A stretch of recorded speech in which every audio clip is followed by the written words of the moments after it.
Okay, so this is the cat-cow exercise. So I'm sure you've either done this one yourself or you've seen other people do it, but just real quick, I'll just show it.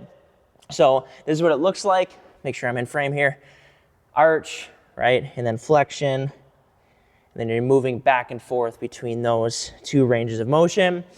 The big emphasis I want to drive across on this video, just because this is a part of the back rehab program, is light stimulus is what we're looking for, right? All we're trying to do is just invite ranges of motion back to your back or your low back so that we can make sure that your body basically just knows like, okay, this is okay. What's really happening right on a tissue level is like you're just kind of realigning fibers by simply stretching or pulling on those fibers a little bit, especially in the flexion position here, right? The arch position is more hyperextension, obviously, so you're shortening those fibers. But nonetheless, what you're doing is just inviting range of motion, inviting blood flow back into those tissues. And I can't emphasize this enough. We want to make sure that this is not an intense stimulus, right? So what we are doing with this complex is we're flexing the muscle, right, asymmetrically contracting, getting a lot of blood flow in there, tiring it out a little bit, and then you're inviting range of motion back into that muscle tissue as you move through this range. And it's super important that when you go into the arch and when you go into the flexion position, you are feeling a very light stimulus, right? Light stretch and light pull. So for example, what we don't want to do is like, if you get in this position, you notice like once you get to here, let's just say you start to feel a pinch, just stop right there, right? Stop before that point and then go back into the hyperflex position, so right here.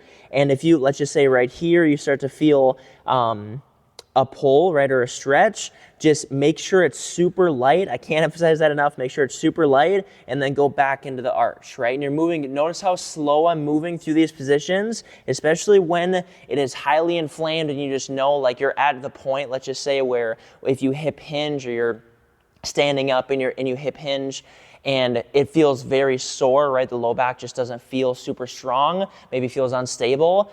It's super important to move very slowly and have a very light stretch and not a heavy one.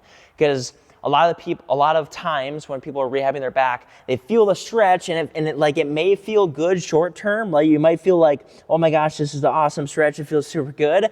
But what it actually tends to do, especially when we're talking about tendon inflammation or tendonitis, is it actually makes it more pissed off, right? In simple terms, makes the tissue more mad, and it feels good in the short term, right? It feels 5, 6, 7 minutes later, you might feel like, oh my gosh, or I should say right away, it feels awesome. But then 5, 6, 7 minutes later is when it tends to re-tighten up, and that's called guarding because it got overstretched and overstimulated, and then from there trying to protect itself is what's really happening, and so it re-tightens up and actually feels worse. So make sure, I can't emphasize this enough, that you are being very light right on the stretch, is a super light pull, and then back to a little arch position, just to the point where you don't feel anything. If you start to feel pinching, then make sure to stop before that point, and then back and forth. And obviously, as you go through these sets and reps, for the complex, it should feel like it's getting better. If it's not, that's okay too. But over the course of the weeks, it should feel like it's getting better. Okay, so that is the cat-cow.